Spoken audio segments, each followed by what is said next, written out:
일상 속의 여호와라는 제목으로 말씀을 전합니다. 사람들은 보통 자녀의 이름을 지을 때에 그 이름에 사용된 글자의 의미를 매우 중요하게 생각하죠. 그리고 그 이름의 의미대로 그 자녀가 그렇게 자라기를, 또 그렇게 살기를 바라는 기원의 의미도 함께 담습니다. 우리 그리스도인들은 여기에다 신앙적인 의미까지 더하기도 하죠. 그래서 이름이란 그 사람에 대한 느낌과 이미지를 어느 정도라도 가늠하게끔 하는 정보를 제공해 줍니다.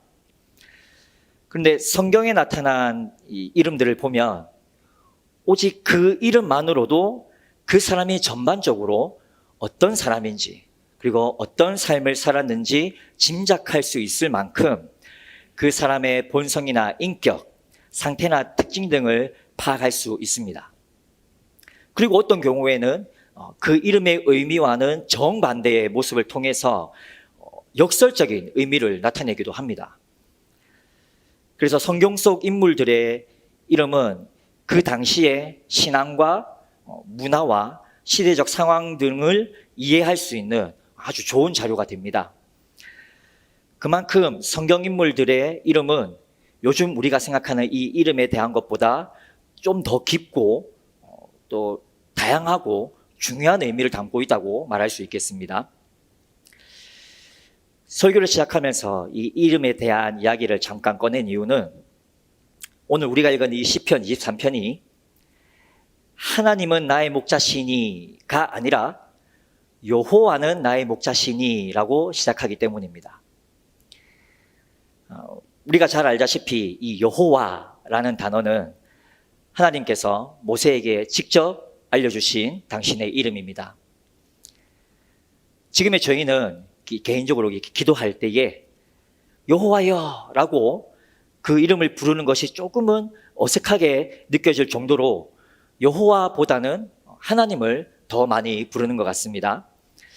하지만 구약 성경에서 이스라엘 백성들이 하나님을 부를 때는 엘로힘이라는 호칭과 더불어서 여호와라는 이름도 매우 익숙하게 사용하였습니다. 엘로힘은 직역하면 전능하고 신실한 존재이신 하나님을 뜻합니다. 우리 인간이 보통 신이라고 일컫는 인간의 이성으로는 알 수 없는 초인간적이며 초자연적인 존재가 이스라엘 백성들에게는 바로 엘로힘으로서 그분은 만물을 창조하신 전능하시고 두려우신 분이시고 또 그분은 창조하신 후에 그 모든 것들을 그냥 내버려 둔 것이 아니라 끝까지 책임지시는 신실한 분이심을 말합니다. 그리고 한글 성경은 이 엘로힘을 바로 하나님이라고 번역한 겁니다. 그래서 여러분이 성경에서 하나님이라는 단어를 읽으실 때마다 이것을 단순한 호칭으로 넘어가기보다 전능하시고 신실하신 하나님이라는 의미를 담아서 한번 읽어보시기 바랍니다. 그런데 앞서 말씀드렸다시피 하나님이라는 이 단어는 신적 존재에 대해서 인간이 붙인 호칭입니다. 이스라엘 주위의 이방인들이 자신들이 생각하는 신적 존재를 향하여서 바알 또는 다곤 등으로 부른 것과 같습니다. 이와 같이 우리가 성경을 통해서 한 번쯤은 들어봤고 또 알고 있는 이런 신적 존재들에 대한 호칭은 모두 인간이 붙인 겁니다. 그러나 전능하시며 신실하신 엘로힘 하나님은 당신의 이름을 직접 인간에게 가르쳐 주셨습니다. 이를 통해서 이방의 우상들은 거짓이고 하나님 외에 다른 신은 없으며 오직 하나님만이 유일한 참 신이고 그분은 인격적이며 친밀하신 분이심을 나타내셨습니다. 이 장면이 출애굽기 3장 14절에서 15절에 나타납니다. 14절에서 하나님은 당신을 스스로 있는 자라고 알려주십니다. 이것은 원어로 보통 야훼라고 읽혀집니다. 스스로 있는 자라는 뜻이요. 그리고 이 단어가 번역을 거쳐서 지금의 우리말로는 여호와라고 읽습니다. 여호와의 뜻은 단순하게 나다라는 뜻입니다. 들어보셨죠? 영어로서 I am. 그래서 나는 스스로 있는 자인이라 이 부분이 영어 성경에는 I am, who I am 또는 I am that I am 이렇게 기록되어져 있죠. 스스로 있는 자, I am, 나다라는 뜻입니다. 나다. 사투리로 표현해 볼까요? 야, 내다. 예, 이런 뜻입니다. 모세는 이 출애굽기 3장에서 떨기나무 불꽃 가운데 나타나신 하나님으로부터 이스라엘 백성들을 이집트에서 탈출시켜서 약속의 땅으로 인도하라는 지도자의 소명을 받습니다. 그러나 두려운 마음에 하나님, 제가 이스라엘 백성들에게 가서 야, 하나님이 내게 나타나셔서 너희를 구하라고 나를 보내셨어 라고 말할 때 그들이 야, 그 하나님이 누군데? 그 이름이 뭔데? 라고 물으면 제가 뭐라고 답해야 합니까? 라고 묻습니다. 이 부분에서 이스라엘 백성들에게 지금 하나님이라는 존재는 이집트에서의 오랜 노예 생활 동안 그 이집트 내의 우상과 그들의 문화와 그들의 삶에 찌들대로 찌들어서 하나님에 대한 기억이 점점 사라져 버렸다는 것을 우리는 짐작할 수 있습니다. 이 출애굽기 3장 14절에서 모세의 질문에 대한 이 하나님의 대답은 나는 스스로 있는 자야, 즉 나는 여호와야, 나는 나야 라고 알려주시면서 너는 그들에게 가서 여호와가 즉 나다 라고 말씀하시니가 나를 너에게 보내셨다고 말해 라고 말씀하셨습니다. 그리고 15절에서 그들에게 너희 조상들의 하나님이 바로 여호와 곧 나다 라고 말씀하신 분이 나를 너에게 보내셨다 라고 말해 라고 하셨습니다.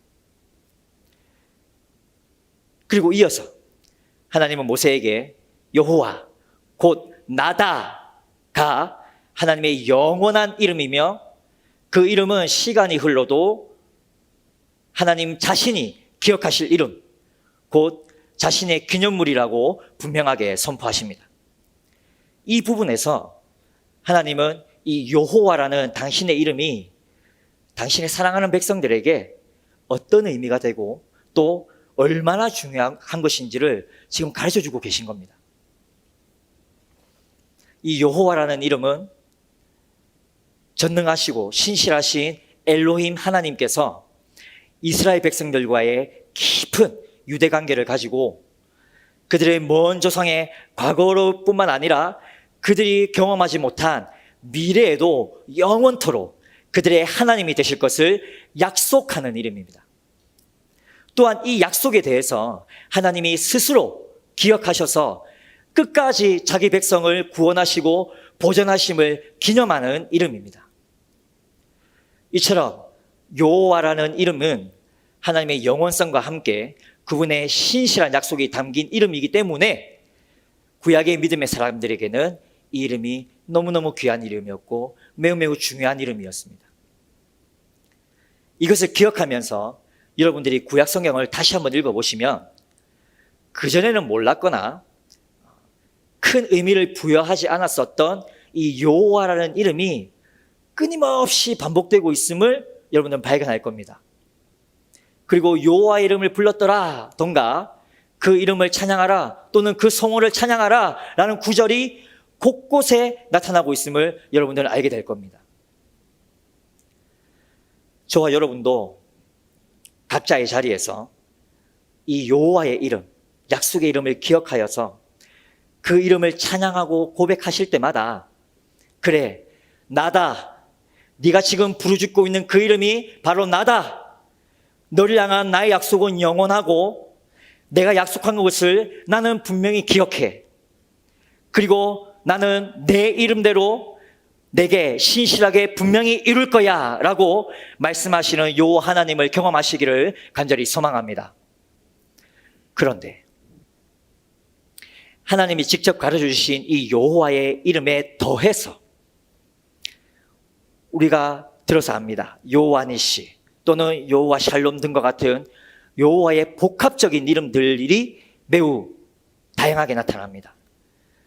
오늘 우리가 읽은 이 시편 23편에는 그런 복합적인 이름들이 8가지가 나타납니다. 오늘은 1절부터 3절까지에 나타난 5가지의 이름을 한번 알아보고 다음 달 9월의 설교에서 4절과 6절 사이에 나타난 나머지 3가지의 이름을 알아보려고 합니다. 목자의 시라고 알려져 있는 이 시편 23편은 성도들에게 너무나 친숙하고 너무나 좋아하는 그런 시이죠.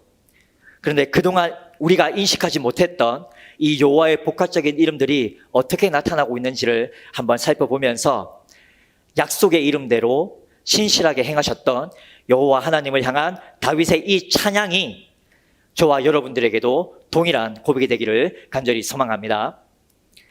자, 그럼 한번 보겠습니다. 1절에서는 2가지의 이름이 나타납니다. 먼저 다윗은 여호와는 나의 목자라고 선포합니다. 이 선포에 나타난 여호와의 복합적인 이름은 첫 번째로 여호와는 나의 목자, 곧 여호와 로이입니다. 목자의 시라는 별명처럼 이 시편 23편은 목자의 시인 하나님에 대한 양의 고백입니다. 다윗은 목동의 삶을 직접 경험했었고요. 이스라엘의 왕이 된 후에 목자의 시인 하나님의 뜻대로 백성들을 돌보는 양측의 역할을 감당했었습니다. 그러나 이 시에서만큼은 그는 양입니다. 선한 목자의 시인 하나님의 관심과 정성스러운 돌보심의 대상이 이 시에서는 바로 자신입니다.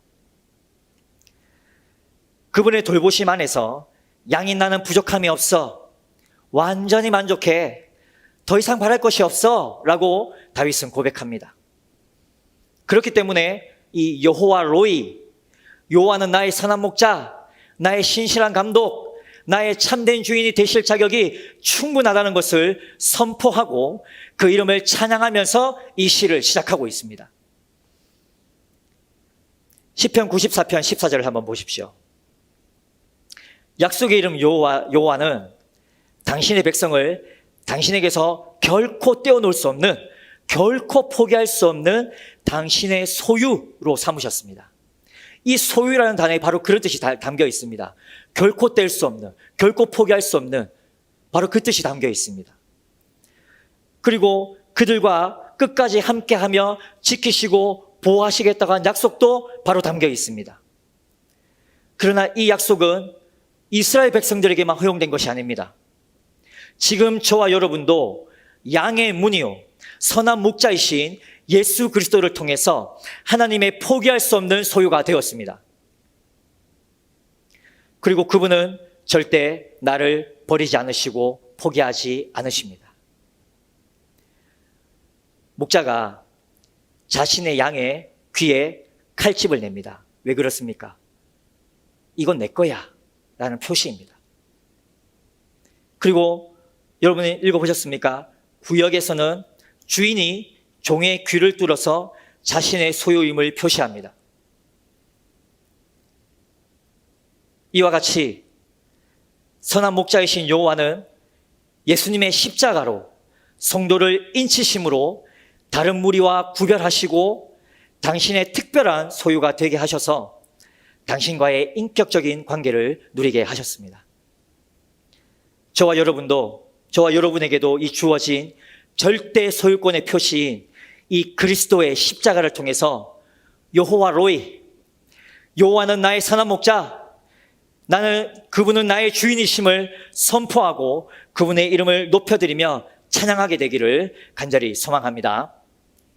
자, 이어서 1절에서는 다윗은 내게 부족함이 없다라고 선포합니다. 그런데 여러분, 이 부분에서 한번 잘 생각해 보십시오. 다윗의 말대로 그의 인생이 정말 부족함이 없는 인생이었습니까? 사무엘에게 기름 부음을 받기 전에 자신의 가족들의 눈에도 들지 못했던 다윗의 목동의 시절을 기억해 보십시오. 그리고 기름 부음 받은 이후에도 사울 왕이 다윗에게 보였던 시기와 혐오의 반응들을 여러분 한번 생각해 보십시오. 이로 인해서 다윗이 왕이 되기까지 그의 험난한 여정, 그 과정도 다시 한번 생각해 보십시오.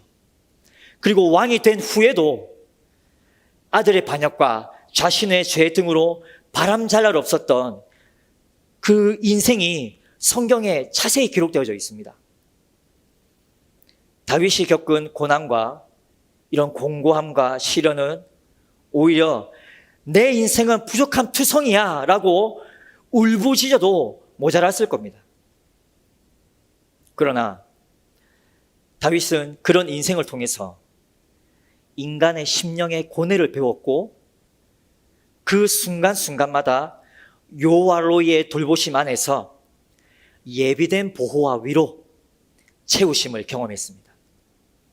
그러므로 다윗은 내게 부족함이 없다, 내가 더 이상 바랄 것이 없다 라고 당당히 선포할 수 있었던 겁니다. 그래서 이 고백에서 여호와의 복합적인 이름은 두 번째로 여호와께서 준비하시리라, 여호와 이레가 나타납니다. 양의 복지와 만족은 전적으로 목자의 철저한 준비에서 비롯된 관리에 달려 있습니다. 그리고 이 목자의 관리에 충분히 만족한 양은 자신을 돌보는 목자에게 자신의 모든 것을 맡깁니다. 동일하게 그리스도인의 만족도 여호와께서 준비하시고 예배하심으로 충족됩니다. 요한복음 10장 10절에서 11절의 말씀을 한번 보십시오. 이 시대에 저와 여러분이 누릴 수 있는 최고의 만족은 무엇일까요? 여호와 이레의 하나님께서 저와 여러분을 위해서 예비하신 최고의 것은 무엇일까요? 바로 예수 그리스도이십니다. 예수님은 나로 생명을 얻게 하시려고 또 더 풍성히 얻게 하시려고 우리에게 오셨습니다. 그리고 선한 목자이신 예수님은 나를 위해 생명을 버리셨습니다. 그리고 그 생명이 우리의 영혼을 만족해 합니다.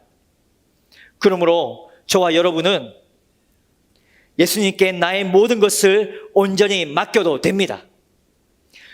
여러분, 오늘 기도의 자리에서 예수님만으로 내 영혼이 만족한다고, 부족함이 없다고 고백하면서 나의 삶을 그분께 맡기고 나를 위해 예비된 그 은혜 앞으로 나아가십시다. 할렐루야. 2절에서 나타나는 여호와의 복합적인 이름은 세 번째로 여호와는 평화를 뜻하는 여호와 샬롬입니다. 양인 다윗은 2절에서 목자이신 여호와께서 배부르게 먹을 수 있는 푸른 풀밭과 잔잔하고 쉴만한 물가로 나를 인도하셔서 편히 눕게 하신다라고 고백합니다. 다윗의 인생의 전반을 한번 다시 생각해 볼 때에 다윗의 이 말이 정말 진심이고 사실이라면 앞서 고백한 내게 부족함이 없다와 함께 이 고백은, 이 2절의 고백은 정말 놀라운 반전의 고백입니다. 역전의 하나님을 지금 찬양하고 있습니다. 실제로 이 양이라는 동물은 정말 겁이 많은 동물이랍니다. 그래서 아무 데서나 눕지 않는답니다. 이 양들이 편하게 누우려면 평화롭고 조용한 환경에서 긴장을 풀어줘야 하고 또 배불리 먹여야 하는 것이 필수 조건이랍니다. 그래서 좋은 목자는 양들이 굶주리지 않도록 풍성한 목젖을 준비할 때 주위의 환경이 조용한지 그리고 맹수의 위협은 없는지 미리 탐색한 후에 양들을 그곳으로 인도합니다. 그리고 양들이 목초를 뜯는 그 순간에도 양들 내부에서 더 먹으려고, 더 좋은 것을 먹으려고 경쟁하지 않습니까?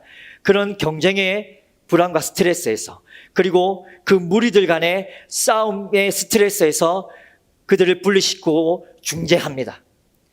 그리고 해충 때문에 그들이 괴로워하지 않도록 쉬지 않고 관리합니다. 이 사실을 기억할 때 양의 평화는 곧 목자의 근면 성실에 달려있다는 것을 우리는 알 수 있습니다. 이사야서 26장 12절을 한번 보십시오. 선한 목자이신 여호와는 당신의 소유된 백성들의 평화를 위해 당신의 이름으로 약속하신 그의 성실함으로 평강을 베푸시는 분이십니다. 그리고 이 사실은 지금도 변함이 없습니다. 이어서 빌립보서 4장 6절에서 7절 말씀만 보십시오. 이 말씀대로 지금 저와 여러분은 예수 그리스도를 통해서 하나님의 평강을 누립니다. 예수님은 평화의 왕이십니다. 우리 자신의 염려와 불안을 그분 앞에 내려놓고 모든 일에 감사의 기도로 하나님께 나아갈 때 평화의 왕 예수 그리스도 안에서 요와 샬롬이 저와 여러분의 마음과 생각을 지켜주실 줄 믿습니다. 이것을 믿고 오늘 밤에도 나의 염려와 불안을 감사와 평강으로 바꾸실 그 하나님을 기대하면서 그분의 이름을 함께 찬양합시다. 할렐루야. 아멘.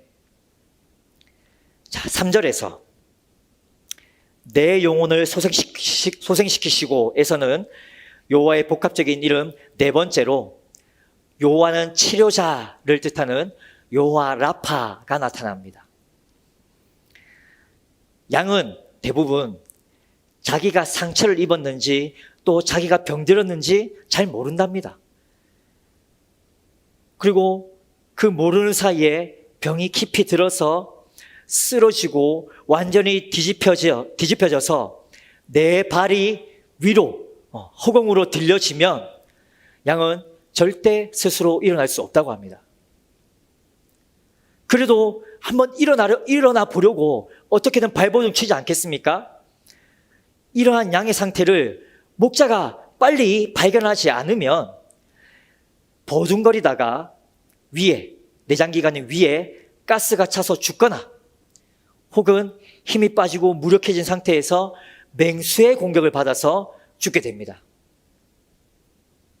그래서 좋은 목자는 수시로 양떼의 수를 셉니다. 뒤집혀지면 등이 안 보이면 온전히 셀 수 없거든요. 그래서 수시로 양떼의 수를 셉니다. 그리고 끊임없이 양들의 안위를 보살피고 경계하는 일을 쉬지 않습니다. 그리고 뒤집힌 양을 발견하게 되면 즉시 달려가서 바로 일으켜 세우는 것만이 양을 살리는 길, 그 양을 소생시키는 길입니다.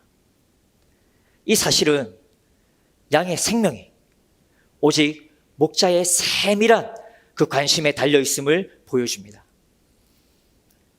그런데 여러분, 양이 뒤집혀서 죽음의 위기 속에서 보둥거리고 있을 때 우리가 놓치지 말아야 할 것은 약탈자와 맹수도 그 양을 눈여겨보고 있다는 사실입니다. 마찬가지로 저와 여러분이 영적 공감 속에서 보둥거릴 때 원수 사단도 그것을 눈여겨보고 있다는 사실을 여러분 분명히 아셔야 합니다. 사단은 넘어져서 보둥거리고 있는 우리를 자신의 먹이 삼으려고 우는 사자와 같이 집요하게 붙잡고 늘어질 것입니다. 하지만 시편 33편 18절 19절에서의 고백처럼 여호와 라파의 하나님은 마음이 상해서 사망의 공고함에 처한 당신의 백성들을 불꽃과 같은 눈동자로 살피시는 가운데 그 중에 끝까지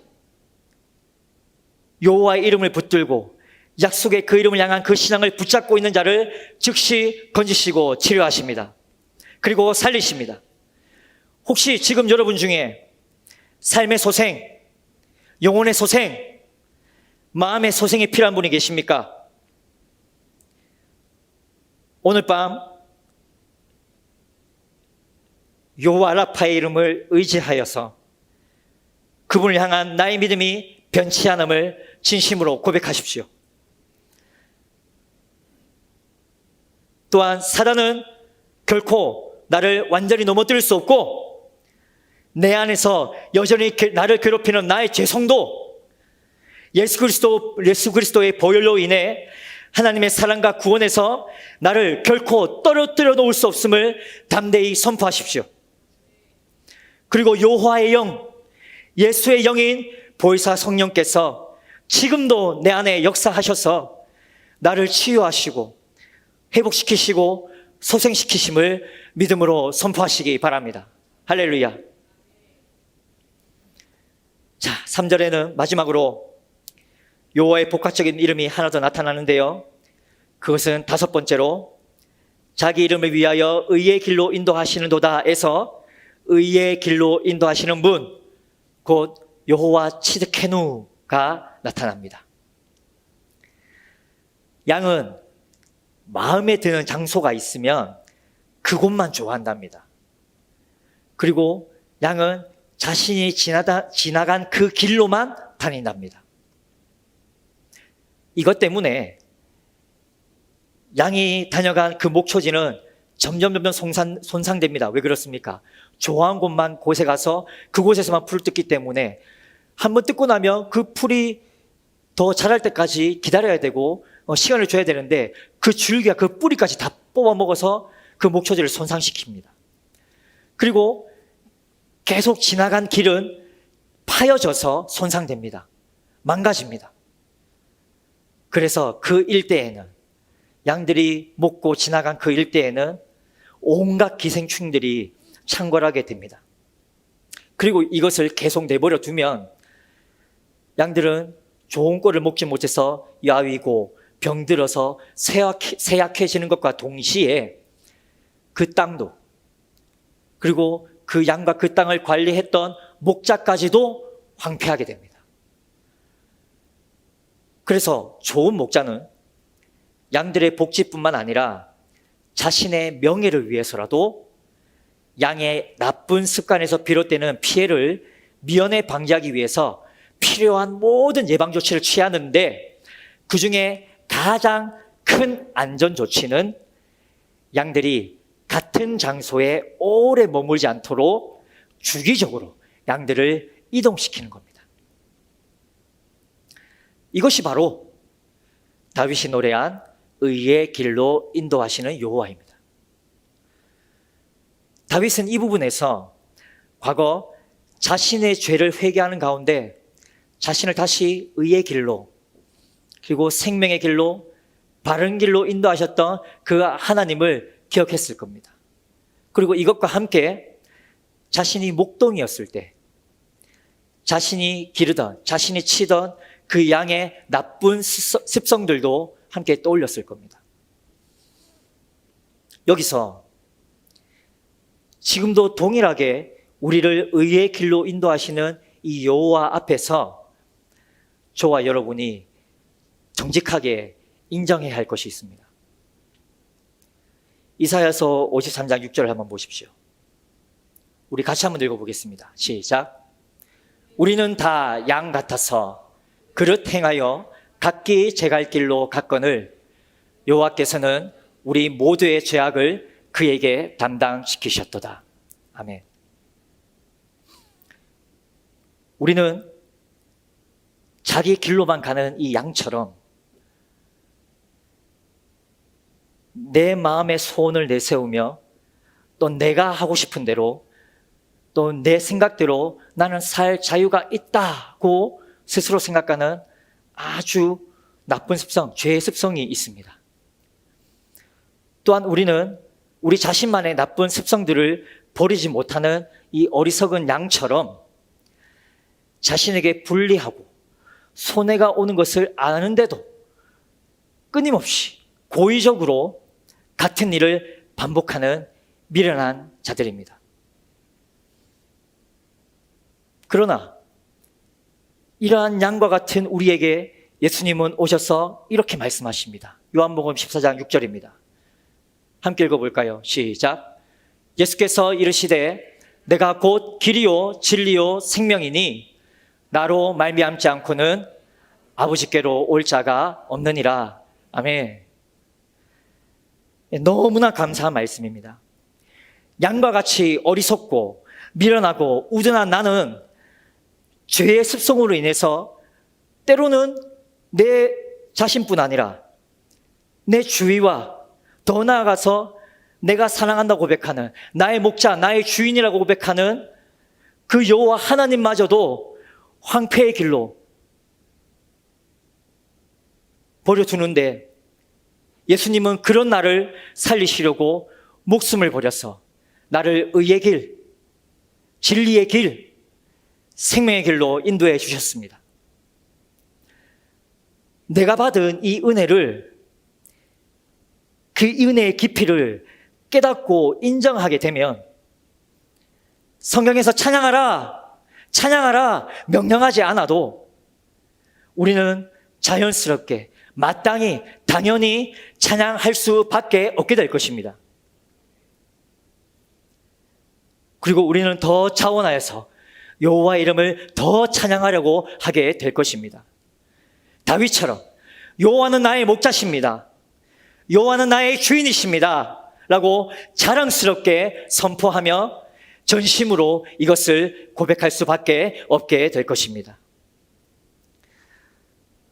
저와 여러분의 이 신앙의 여정 안에서 순간순간마다 의의 길로 돌이키시고 인도하시는 이 여호와 하나님을 향한 감사가 그치지 않기를, 그리고 그분이 내게 행하신 그 열심에 대한 나의 진실한 고백과 이 찬양이 멈추지 않기를 간절히 소망합니다. 할렐루야.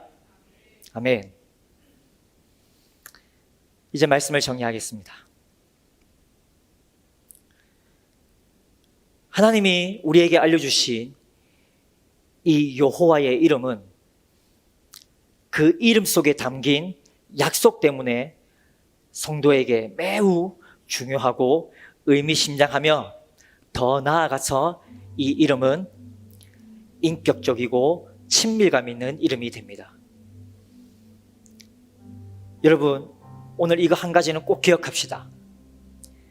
여호와의 이름은 약속의 이름입니다. 할렐루야. 여호와는 당신의 이름대로 신실하게 당신의 백성들에게 행하시는 분이십니다. 그렇기 때문에 성경의 곳곳에서 그 이름을 찬양하라, 그 이름을 인하여 찬양하라고 반복해서 명령하는 겁니다. 그리고 다윗은 그 명령대로 이 시편 23편에서 여호와의 복합적인 이름들을 사용하면서 자신의 인생 가운데 행하신 그분의 이름을 일상의 친숙한 언어와 이미지들을 사용하여서 찬양합니다. 그 중에 오늘은 1절과 3절에 나타난 5가지, 목자이신 여호와, 준비하시는 여호와, 평화의 여호와, 치료하시는 여호와, 의가 되시는 여호와 이름을 살펴보았습니다. 이 중에 지금 현재 여러분의 평범한 일상 속에서 경험하고 있는 여호와의 이름은 어떤 것입니까? 오늘 잠깐이라도 우리에게 주어진 이 하나님과의 1:1의 만남의 시간 속에서 그 이름을 여러분들이 하나라도 발견할 수 있다면,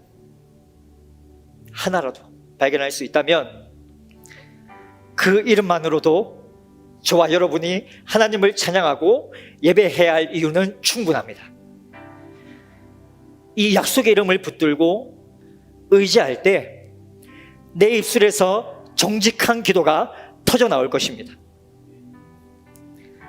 주의 이름을 붙들고 부르짖으며 살아가는 저와 여러분의 이 신앙의 여정 가운데서 우리의 평범한 일상 속에 함께 하시는 여호와의 이름을 향한 이러한 찬양의 제사가 넘쳐 흐르기를 간절히 소망합니다.